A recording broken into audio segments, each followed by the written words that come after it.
Abyssal, Murmurs. The Girl in the Dye House. Author Henry James. Narrated by Abyssal Murmurs.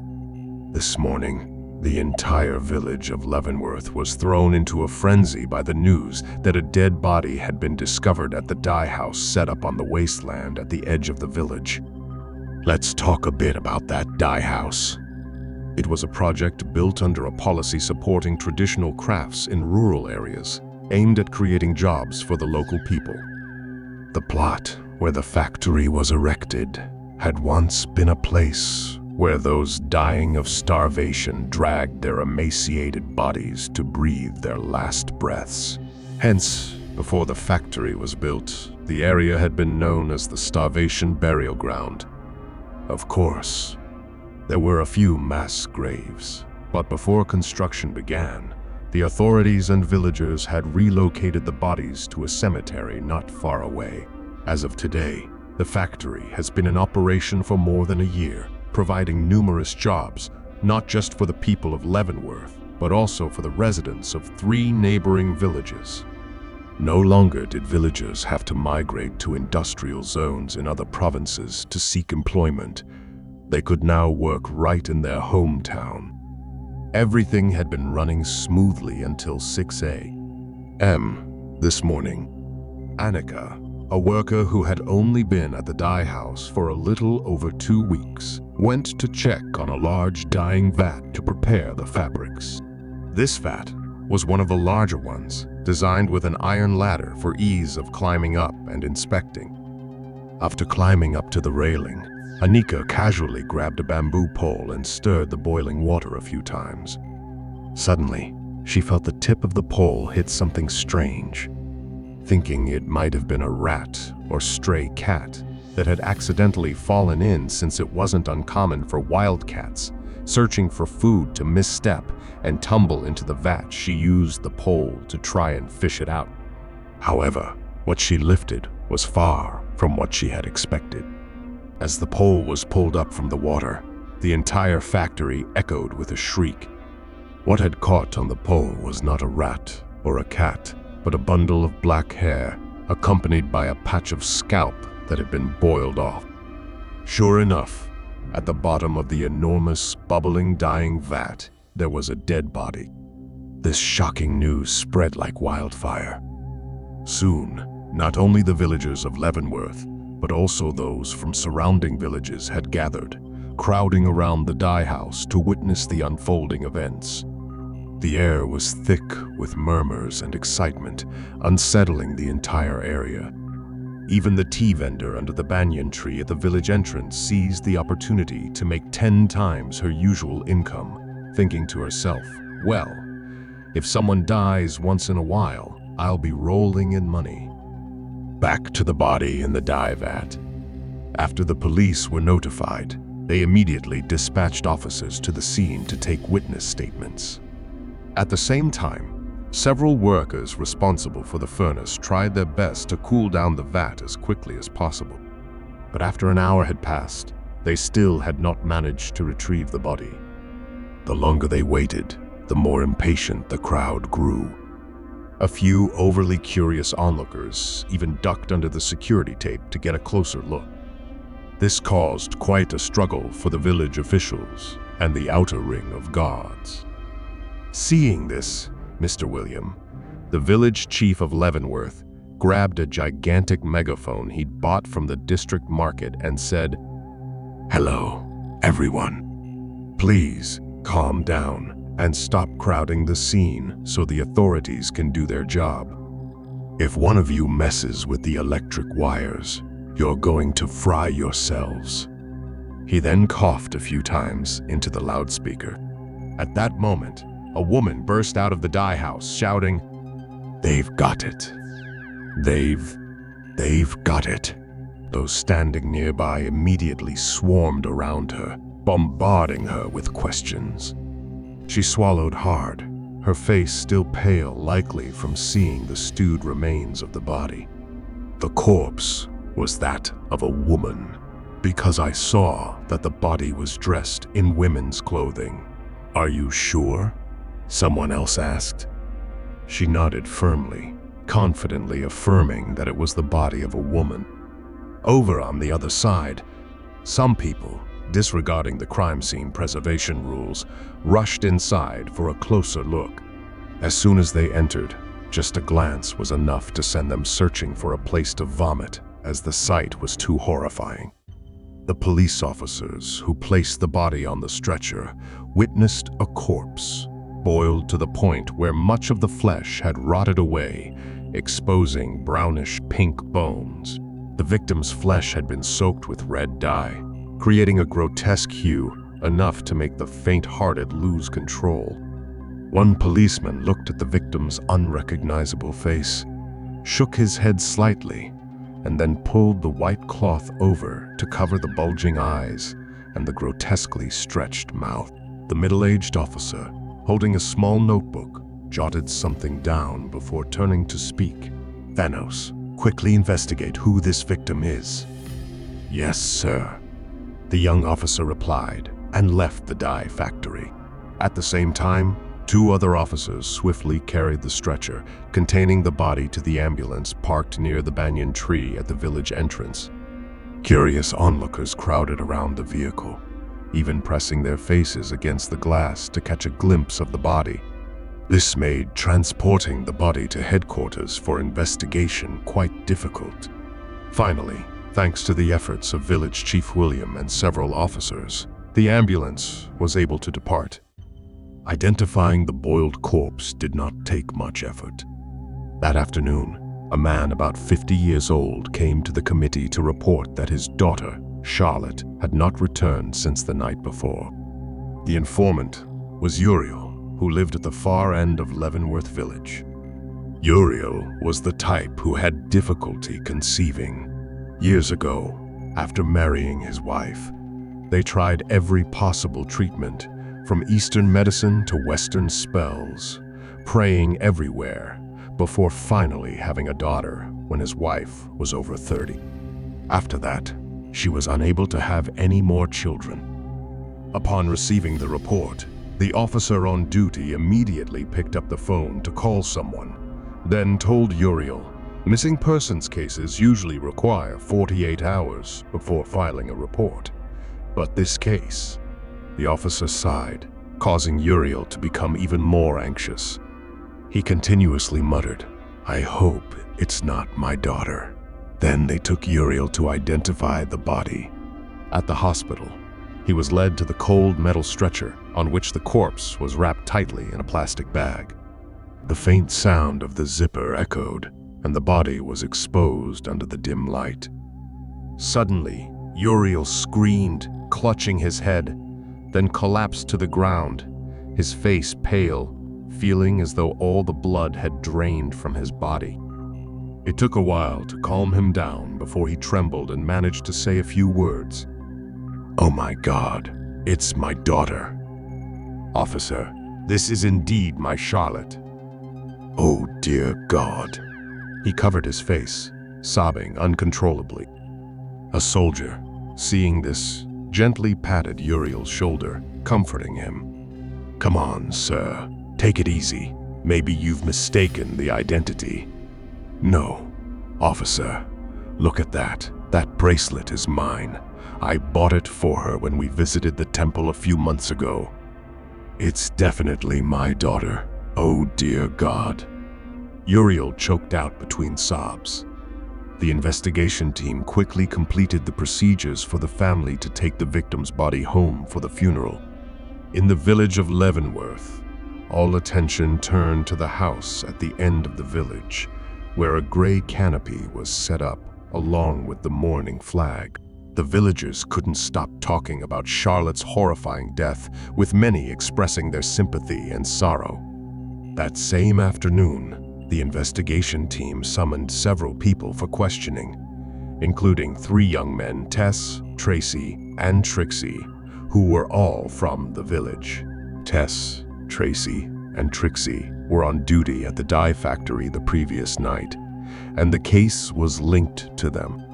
However, all 3 provided alibis. They had skipped their shift to drink at Old Titus's, a village butcher who ran a dog meat restaurant. They drank from 11 p.m. until noon the next day, and old Titus confirmed this. According to the investigation, Charlotte died at around 2 a.m., a time when the three young men were heavily intoxicated at old Titus's house. Old Titus also testified that at around 11:30 p.m. Charlotte passed by his place and saw the three drinking. There was an argument as Charlotte scolded them for abandoning their shift. Trixie challenged her to report their misconduct to their superiors. Angered, Charlotte went to the dye factory to inspect it herself. However, due to carelessness, she fell into a vat of dye, leading to her death. The investigation ultimately concluded that Charlotte's death was a workplace accident. The three young men were released, but were held accountable by the company for abandoning their posts, which contributed to the tragic accident. After signing a mountain of reports and paying a half-month salary in fines, all three went to Uriel's house to help with Charlotte's funeral. The canopy had barely been set up for 30 minutes when the hearse arrived, carrying Charlotte's coffin.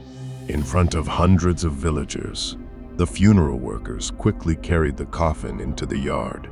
Charlotte was a young woman, just over 20 years old, and had never experienced her first love. According to village tradition, those who die young like her are not considered to have fulfilled their filial duty. So Charlotte's coffin wasn't placed inside the house, but was left outside in the yard. Amid the funeral music, the coffin was opened at the family's request so they could see Charlotte one last time. The heartbreaking scene grew even more tragic as Charlotte's mother wailed and tried to throw herself toward the coffin that held her daughter's broken body.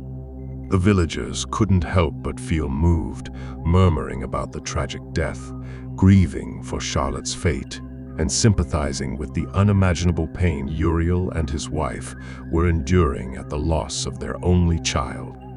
They didn't notice that, in a corner of the yard, the three young men who had indirectly caused Charlotte's death by leaving her alone to tend to the dye vat, where she eventually fell, were secretly watching the crowd surrounding the coffin. Man, Charlotte was such a babe. What a waste, one of the group muttered. Tess heard this and immediately covered his mouth, snapping just loud enough for all three to hear. Shut your damn mouth. Wasn't last night enough for you? Realizing he had said too much, Tess spat on the ground and added, "Damn it. I heard that if you compliment the dead at a funeral, their ghost might cling to you." Bullshit. Clinging ghosts. Please, Thanos scoffed. But before he could continue, he caught a sharp glare from Trixie. You idiots. Are you gonna shut up or what? This isn't over yet. And if you keep yapping, we're all gonna be in deep shit, Trixie warned. Hearing this, the other two quickly shifted to a different topic.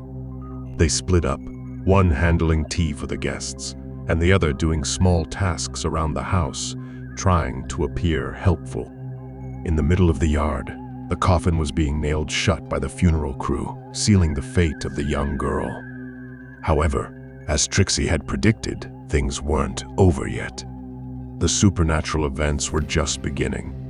It all started on the first night, which was also the only night Charlotte's body would rest at the house before being buried in the cemetery at the village's edge. That night, her spirit returned. The story began just after 9 p.m. when the number of visitors paying their respects dwindled, leaving only Uriel and his wife, along with a few young men who had set up a game of cards and a pot of strong tea to stay awake and keep watch over the coffin. Everything was going as normally as any other village funeral until the elderly woman suddenly rushed out from inside the house, looking as if she had aged 20 years. She ran towards the banana grove in the corner of the yard, screaming her daughter's name. Charlotte. Oh, Charlotte. My dear, come back to your mother. Those present, after a moment of shock, hurried over to pull her back. Uriel watched his wife thrashing madly, trying to run toward the banana trees, and sorrowfully said, "Stop it, woman. Charlotte is dead. Let her rest." "No, she just came back." "Oh my God, she said she was wronged, Uriel. My poor daughter died unjustly," Mrs. Uriel wailed, her voice rising and carried by the wind that seemed to blow from nowhere, howling as if filled with lament. The rustling sound of the banana leaves added to the eerie atmosphere as she screamed, desperately trying to break free from the strong young men holding her down. The scene quickly descended into chaos when the sudden cry of a stray cat echoed nearby. From the yard, where the funeral canopy had been set up that afternoon, someone yelled, "Oh no!" "It's a black cat, a sign of death." Hearing this, Uriel let go of his wife and rushed inside. He saw a massive black cat perched on a nearby tree, its glowing green eyes fixed on the coffin. The creature let out an angry hiss. Normally, if a cat that big appeared, the young men of the village would have already cooked it up with some pennywort, turning it into a decent batch of booze. But in this case, they were paralyzed with fear, because everyone knew that when a stray cat shows up at a funeral like this, it's not just any ordinary cat. It's what people call a spirit cat, a creature associated with spirits and the supernatural. Seeing the cat preparing to jump to the ground, Ursula shouted urgently, "Chase it away. If it jumps over the coffin, it's bad news."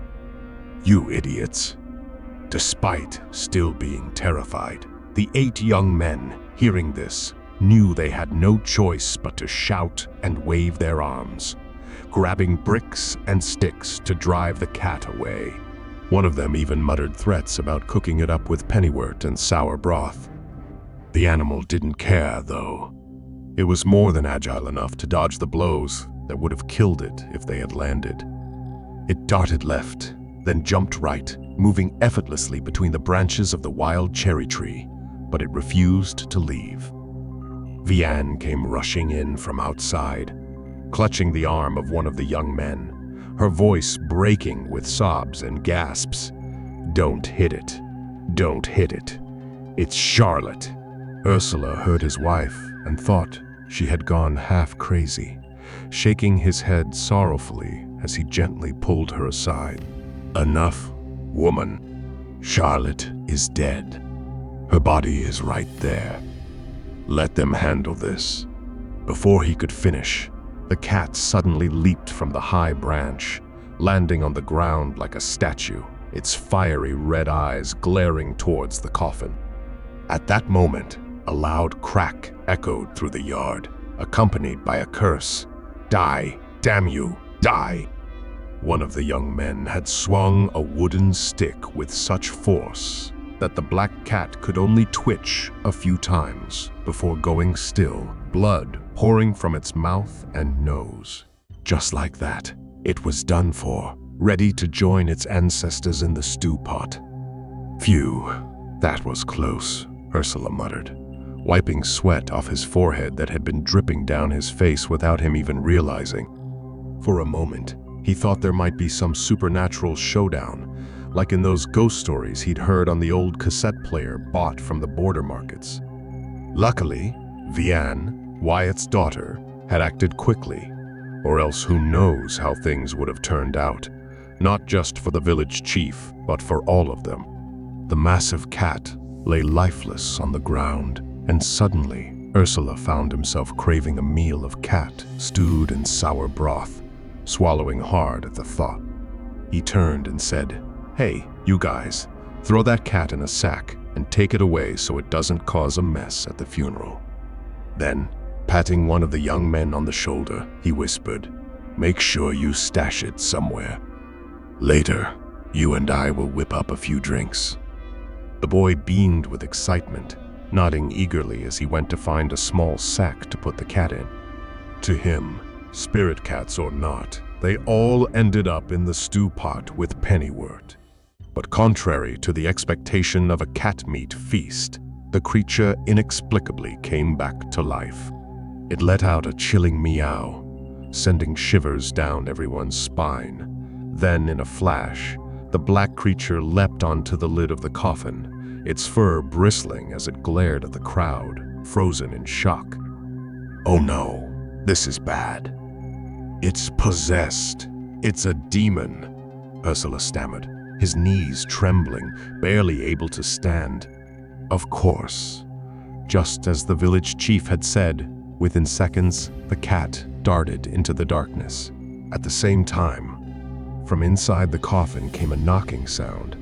At first sporadic, but soon it grew louder, pounding as if something inside was trying to break through the coffin lid and escape. Fortunately, the men had nailed it down securely this afternoon. Otherwise, who knows what would have happened by now. For those present, it was as if the devil had possessed the corpse. The villagers, both young men and old, screamed in terror and scattered in all directions. They feared that if Charlotte's body managed to break free, it would tear them apart. Many fled home and locked their doors for safety. Uriel, along with the village chief Ursula, were both on the verge of losing control. One was panicked, the other nearly wetting himself. Only after several moments did the chief shout, "Quick! Someone go call Velvel, the new shaman from Amana colonies." Those nearby immediately jumped on their motorcycles, speeding off like rockets towards Amana colonies. Uriel, looking at the coffin of his only daughter shaking violently, urged the young men to hold it down. A few of them, summoning all the courage they could, rushed in to hold the coffin steady, trying to prevent it from toppling over. The coffin lid looked as though it would be broken open at any moment by whatever was inside. They tied ropes around the coffin like they were securing a package, but it was only a temporary solution. All they could hope for was that Velvel, the shaman, would arrive in time. The village chief, Ursula, stood before the terrifying scene, his face pale, mumbling prayers in a trembling voice. "Oh, dear Buddha, Charlotte, you're gone now. Please rest in peace. I beg you, stay at peace. Don't come back to torment your parents." Oh, dear heavens. Hearing the chief's bumbling prayer, Uriel felt both sad and frustrated, but didn't pay much attention. Hay, too, joined in to hold down the coffin. Meanwhile, Evren was crying hysterically, her voice hoarse from all the screaming, when finally Velvel the shaman arrived on the back of a roaring motorcycle, flanked by two young men. The shaman, upon seeing the coffin tied tightly with ropes, shaking violently and echoing with pounding noises, grew visibly tense. He immediately pulled out two talismans, forming hand signs as he chanted incantations aimed at the coffin lid. Then, he instructed the family to find a butcher's knife. Coincidentally, Saul, the village patriarch, was also present, and he quickly rushed home to bring back a large cleaver for the shaman. Velvel took the knife and began a series of elaborate movements, almost like a martial artist performing on television. Occasionally, he would slash powerfully through the air around the coffin. After repeating this motion more than 10 times, the coffin finally fell silent. The knocking stopped. The shaman collapsed into a chair, wiping sweat from his brow before gulping down more than half a cup of green tea. There, it's done. These possessed corpses always need a good cutting spell to drive the evil spirits out, Velvel said, still catching his breath. Hearing this, Uriel felt somewhat relieved. Bowing gratefully to the shaman, he thanked him profusely. Velvel waved him off, saying, "No need for thanks. Just make sure you prepare the burial for your daughter at dawn. But let me tell you, Your daughter hasn't reached the end of her life yet. You'd better hold a proper prayer service for her, or this village may not be spared." Uriel, hearing this, grew even more worried. He decided that tomorrow he would invite a monk to perform a long prayer ritual for Charlotte's soul. Meanwhile, Evren collapsed at her daughter's coffin, wailing and rolling on the ground. It took a long time to calm her down and lead her back into the house. Time eventually passed. Charlotte's funeral was carefully arranged by her parents and the villagers, and she was buried in a small grave in the cemetery at the edge of the village. Everyone mourned the poor girl, except for Tess, Tracy, and Trixie, who felt nothing but relief. When the corpse was buried 3 feet underground, it meant that the horrifying secret between them and Charlotte would forever be buried beneath the grave. Last night, Tess was at Charlotte's funeral, only to spy on the situation. When he saw a black cat out of nowhere, sitting comfortably on a mundia tree, his soul nearly left his body. As the group of young men began to chase and beat the cat, causing chaos, Tess quickly vaulted over the fence, sprinting home on shaky legs, diving under his blanket, trembling uncontrollably. Even now, as he recounted the events to his 2 friends, his whole body was still filled with nerves. "Screw it, she's dead anyway," Trixie slurred after hearing his cousin recount what he had overheard at Charlotte's funeral. He grabbed a cup of liquor and downed it in one gulp, while old Titus, the butcher, dipped a piece of sausage into the shrimp paste and stuffed it into his mouth, chewing loudly. "Yeah, you almost choked, didn't you? You guys better stop gossiping about Charlotte. Liquor loosens lips, and you'll bring trouble on yourselves." "Ah, don't worry about it, Uncle. She's buried 6 feet under. It's all over now," Tess waved dismissively. "With her, everything is finished. From now on, there won't be any trace of that beautiful girl walking by with her basket every evening, catching the eyes of those rowdy young men. Her gruesome death will slowly fade into oblivion, just like many other stories that have happened in this village." Orson was confident that no one would ever discover that the true cause of Charlotte's death was due to him and the 2 drunkards sitting before him. People often say that everything one does in this life bears fruit, whether sweet or sour depends on what they've sown. The law might not, or might not yet, punish the crimes of these 3 young men. But karma is swift and unmistakable. The first concrete example was the death of Tess, the one who had just been boasting. After 2 days of closure for the authorities to investigate the site, the factory had reopened for production. Naturally, the hallway where the incident occurred had been inspected. A sturdy iron railing had been added to the dye vat to prevent anyone from accidentally falling in again.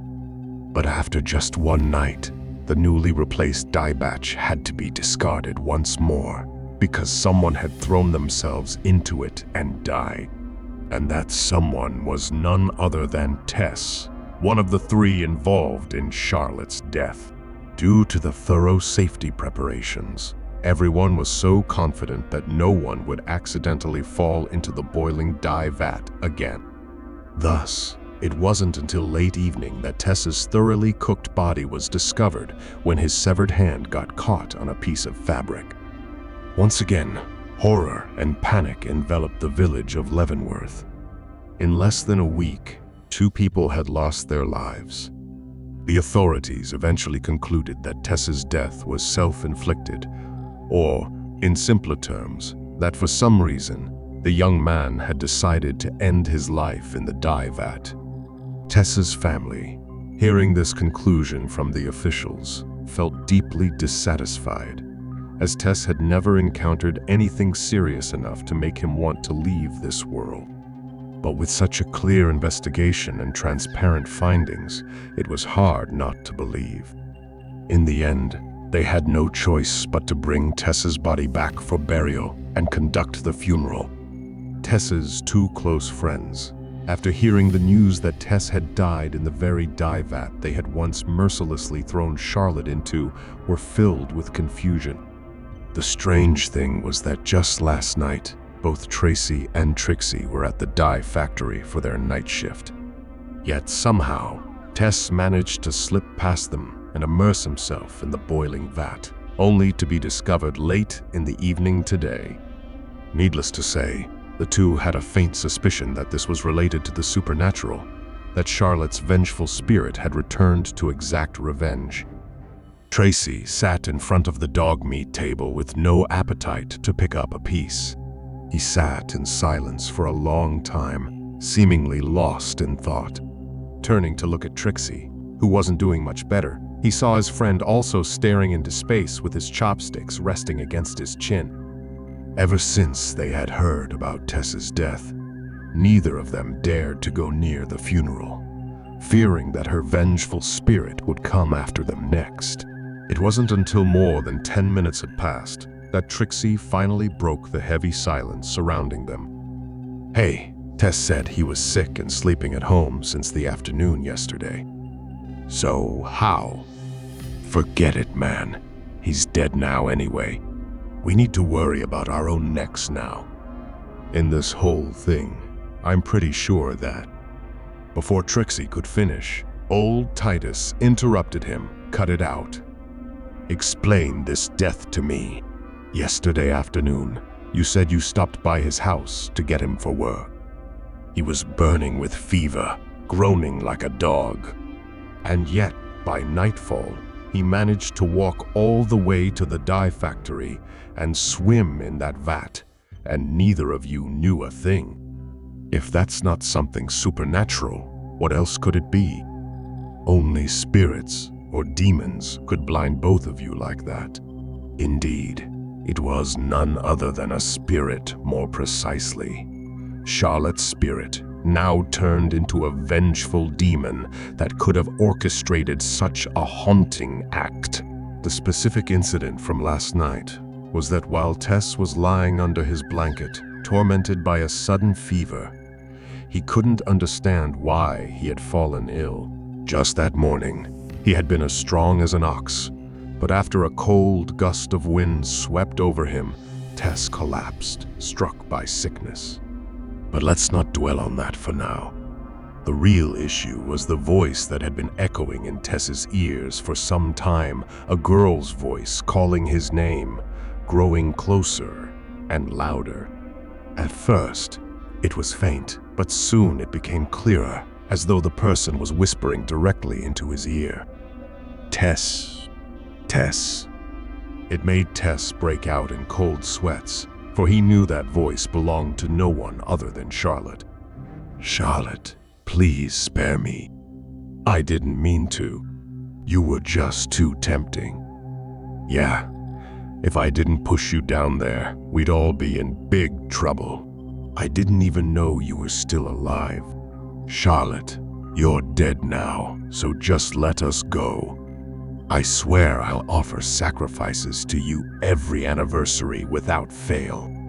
In sheer terror, with his face turning pale, Tess could only stammer those jumbled words in his mouth, not even making sense of what he was saying. It was so disorganized that anyone listening would struggle to understand, let alone a spirit. Though Tess tried to sound earnest, he could barely manage to whisper, too afraid that if anyone heard him, the horrible deed committed by the three of them would be exposed. He continued to tremble and pray, but the plaintive, mournful voice did not diminish at all. It only echoed more persistently in his ears. The words, "Tess, why did you kill me? Why did you kill me?" From the vengeful spirit of Beatrice seemed to torment Tess, driving his fear to its peak. The sound felt like it was tearing through his mind, burrowing into his brain and gouging out his thoughts. Typically, when a person is overwhelmed with fear, their nervous system activates a defensive mode. Tess, was no exception. After his fear reached its peak, he clenched his fists, threw off the blanket that had been tightly wrapped around him from head to toe, and shouted, "Damn it!" Even though his actions were somewhat decisive, Tess was still facing the wrath of Beatrice's spirit. But at that moment, the entire surrounding space became eerily silent, so silent that not even the sound of mosquitoes was heard, let alone the vengeful ghosts wailing. Looking around, Tess saw that nothing unusual was happening in the room, and he tried to reassure himself. He then went over to the table and poured himself a glass of water, ready to drink. Suddenly, a drop of red liquid fell from the ceiling straight into the glass he was holding. Then, 2 or 3 more drops followed, turning the water in the glass a brick red color. Under the yellow light from the wall, and with Tessa's eyes frozen in fear, the voice of Beatrice continued to echo from the ceiling. 1, 2, 3, did I drop any drops? Tess, you must die. You must die. The vengeful spirit of Beatrice cursed Tess in a furious tone, sentence by sentence. Tess, in fear, instinctively looked up at the ceiling. This time, he saw a ghostly apparition, the body of Beatrice, cooked in the dye vat, clinging to the whitewashed ceiling, grinning with a wide, menacing smile as it looked down at him. Tess's legs gave way, and he collapsed to the floor. Though the shattered pieces of the glass had fallen and pierced his body, he could only whimper and plead, spare me, please." Despite Tess's desperate pleas and his state of near panic, Beatrice's spirit continued to mock him.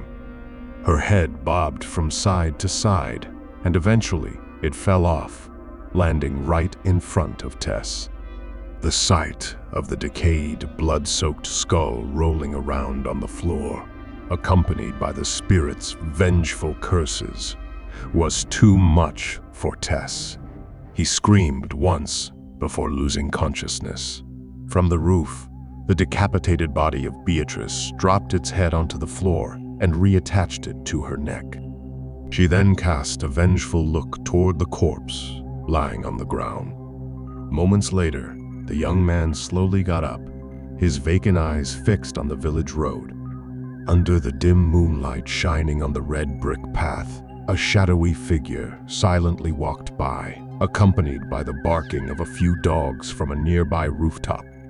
The dogs, seeing the figure, seemed to understand the danger without needing further explanation. As for Tess, after stumbling along the village path, he eventually turned into the dye factory, climbed the stairs one step at a time, and threw himself into the boiling vat.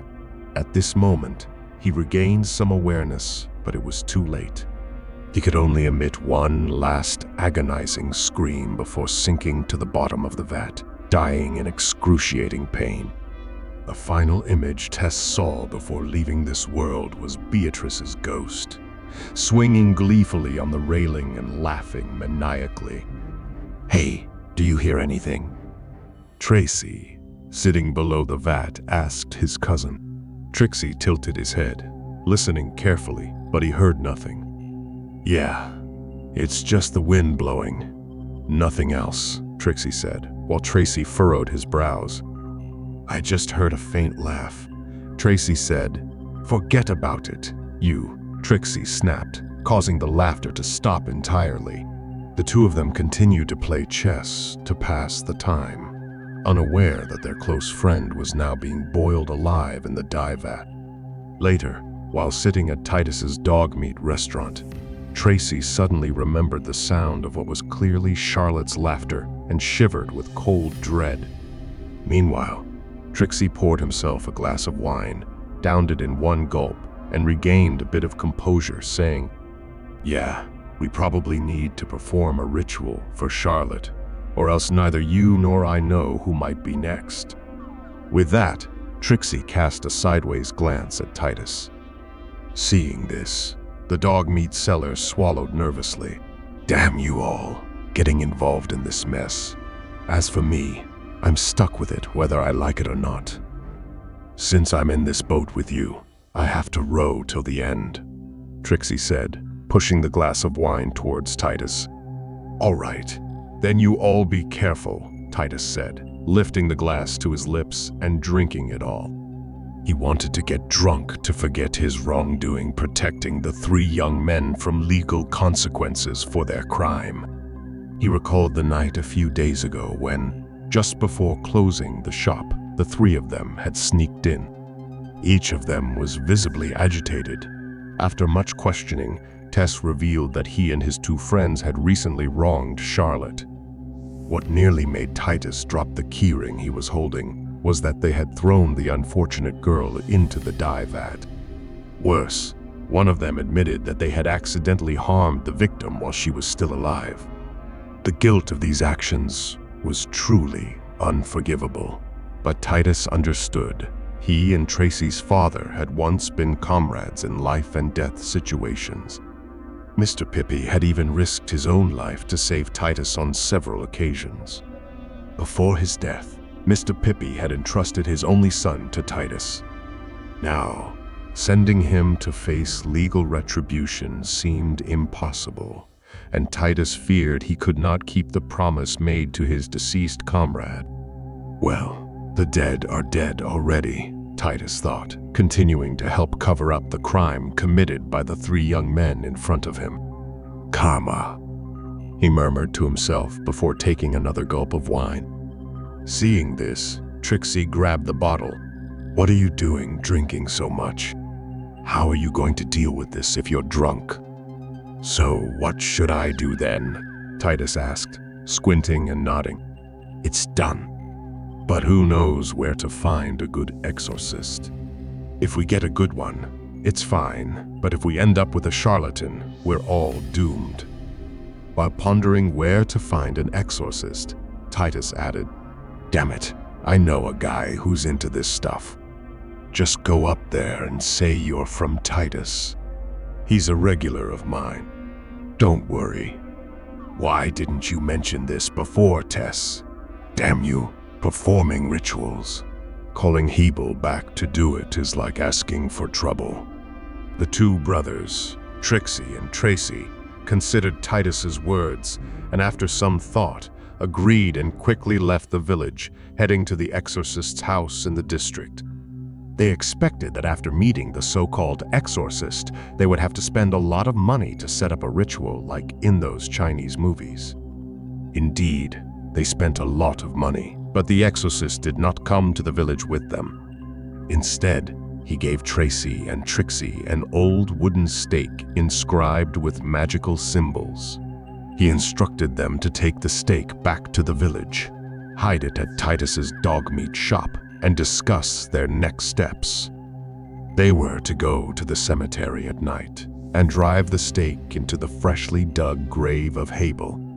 If successful, they would be able to rest easy in a few days when Uriel's family completed the tomb for their daughter. However, their plans were in vain, as the next day, the village of Leavenworth was once again shocked by the horrifying death of Tracy and Trixie. At the village cemetery, Tracy's body was barely recognizable as human, having been pulverized by a sledgehammer. Blood and brain matter had soaked into the ground, creating a foul, putrid stench that would easily attract scavenging dogs.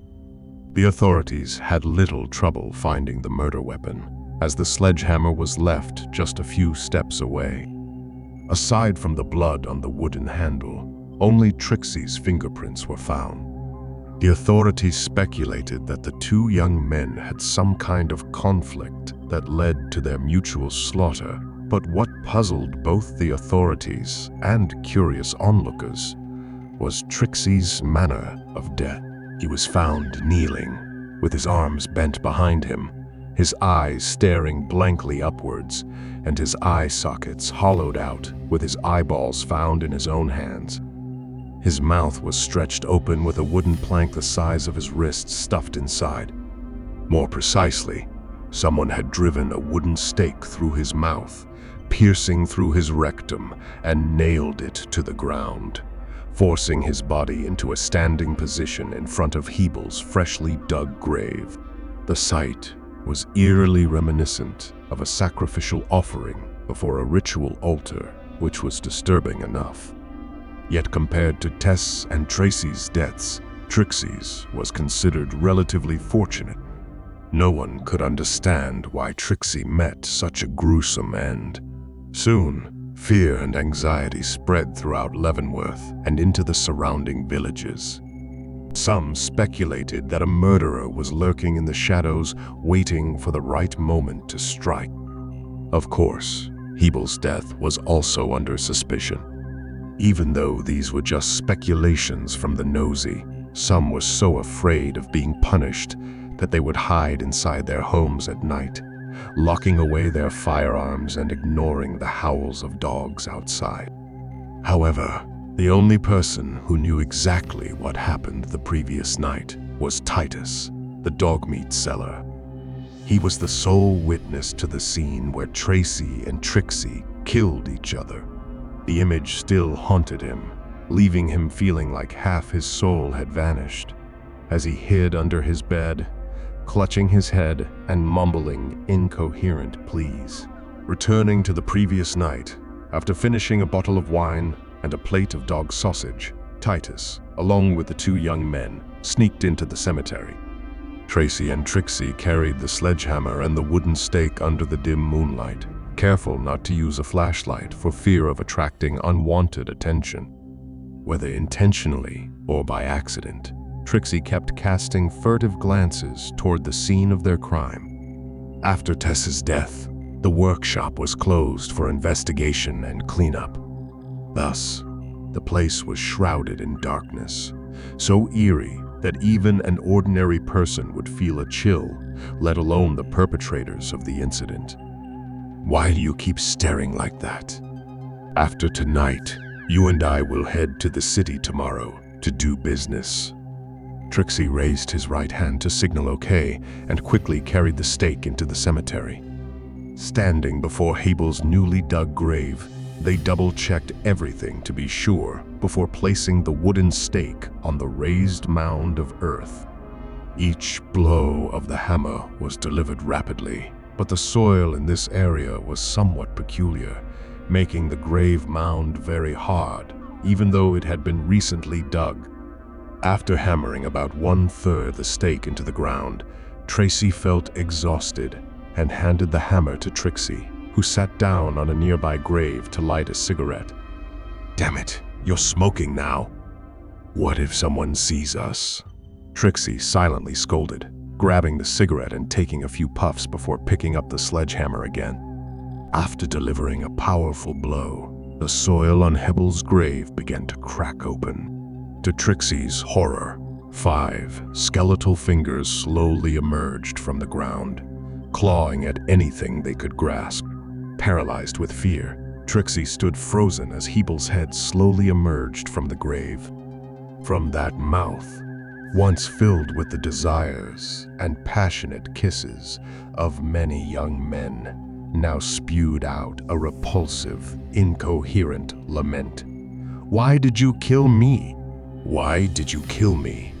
Trembling, Trixie stuttered denials and fell to his knees, offering desperate prayers as if performing a ritual sacrifice.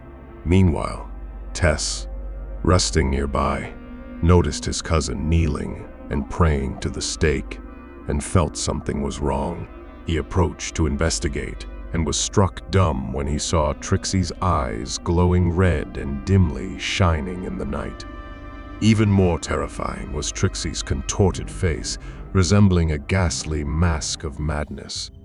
He cried out in fear and staggered backward. Under Trixie's gaze, Hebel's corpse crawled out of the grave and moved slowly toward him.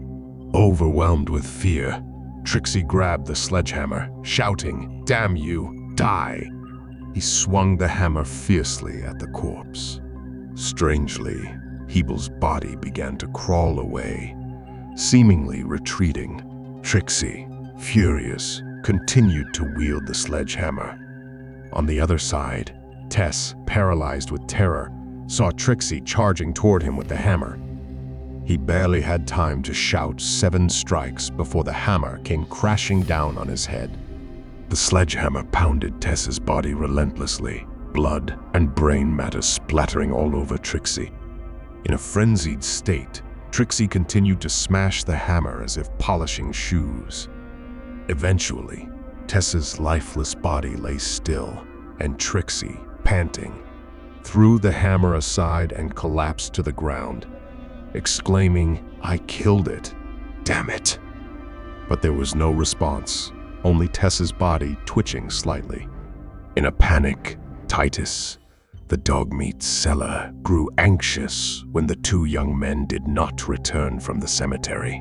He ventured inside to check on them. As he approached, he nearly collapsed in shock upon witnessing Tess, holding the sledgehammer, driving the stake into Trixie's body.